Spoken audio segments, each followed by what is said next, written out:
Michael, thank you again. Just tell us, first of all, if you would, there's been such a lot of discussion about corporate social responsibility over the last decade or more now. Mm-hmm.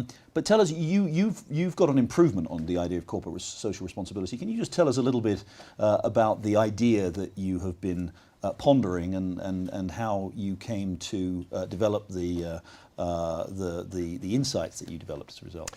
Well, let's start with the basic idea, Jerry. The basic idea of which we call creating shared value is about actually applying the capitalist model to addressing issues in society. Issues like hunger, issues like environment, issues like water, issues like health. And I want to be clear, applying the capitalist model. Creating shared value is pure, unadulterated capitalism. It's about making money. But the idea is that actually there's no artificial need to limit the way you make money just to kind of the conventional needs and the conventional mainstream, kind of consumer benefits that companies have been trying to create.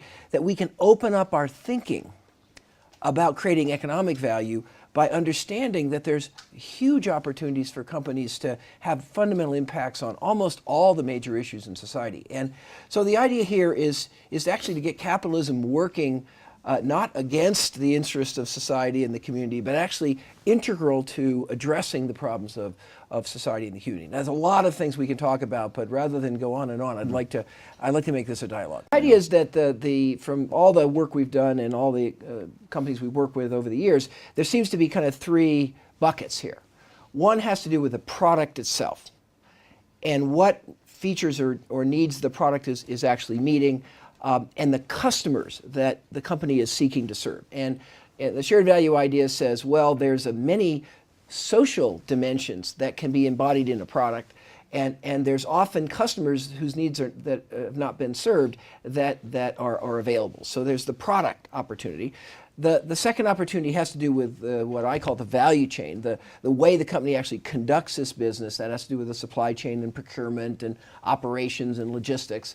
And customer service and so forth. And again, if we look at that value chain with a kind of shared value perspective, again, we open up new opportunities to save energy, save packaging, have more beneficial impacts on our suppliers that benefit them and their employees. And then the third bucket has to do with what I call a cluster. That is the businesses and institutions around a company. Any company doesn't do everything inside the company. It depends on lots of other organizations to do their job well in order to be productive and efficient and grow its business. And the third kind of opportunity in shared value is to think about that ecosystem around the company. And the better that ecosystem is, the more effective and competitive the company can be. So those are the three buckets. We find that most companies can discover some new opportunities in each of those areas. A great example I like to use, and it really illustrates the distinction between CSR and CSV, is the whole way by which you procure agricultural commodities particularly from small farmers. Now, the CSR approach to low incomes of small farmers, the CSR approach is fair trade.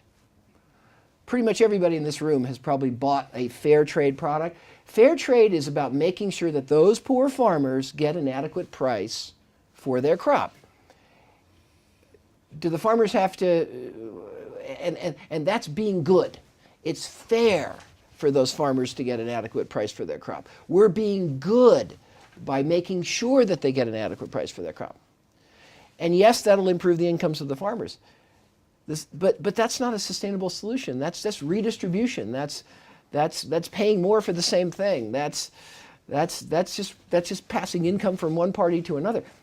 This other model of procurement is very different. It says if you act as a capitalist, if you're a smart buyer, if you work more closely with your supplier, if you help your supplier improve, that allows tremendous improvements in the farmer's income. The farmer can increase their yield, they can increase their quality, they get higher prices, and you raise their income not by charity, not by being a good corporate citizen, but you actually raise their income by being a better capitalist. It's a win-win. We are. It's profitable.